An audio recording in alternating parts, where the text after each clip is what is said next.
পেঁপে ভীষণই একটি উপকারী সবজি আর পাকলে এটা কিন্তু ফল।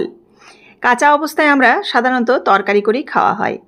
তো এই রেসিপিটি একদম 10 মিনিটের মধ্যে রান্না হয়ে যায়।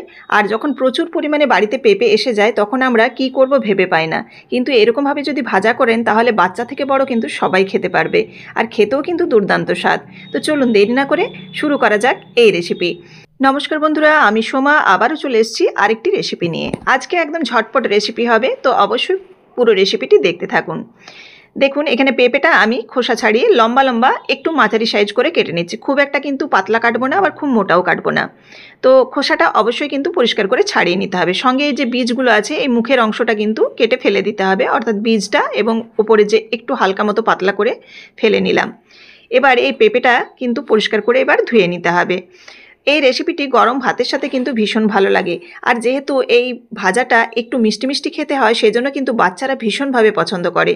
আর পেঁপে খাওয়া কতটা উপকারী সেটা আমরা কিন্তু সবাই জানি।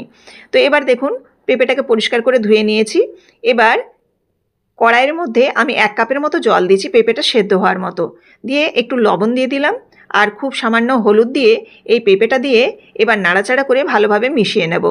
আর আমি 10 মিনিটের মতো ঢেকে দেবো লো ফ্লেমে। ঢেকে দিলে কি হবে, এই পেঁপেটা কিন্তু সেদ্ধ হয়ে যাবে। মাঝে একবার খুলে দেখবেন পেঁপেটা কতটা সেদ্ধ হচ্ছে। তো পেঁপেটা এমনভাবে সেদ্ধ করতে হবে যাতে পেঁপেটা গলে না যায়, একবারে গলেও যাবে না অথচ কাঁচাও থাকবে না।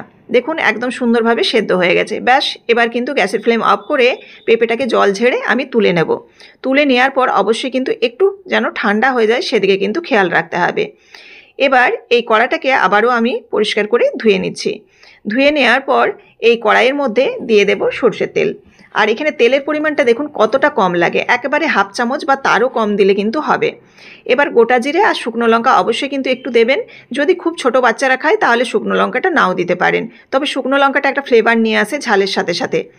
এবার দেখুন, গোটা জিরা শুকনো লঙ্কাটা যখন একটু ভাজা হয়ে যাবে তখন আমি এই পেঁপেটা দিয়ে দিচ্ছি। সেদ্ধ করে রাখা পেঁপেটা দিয়ে দিলাম।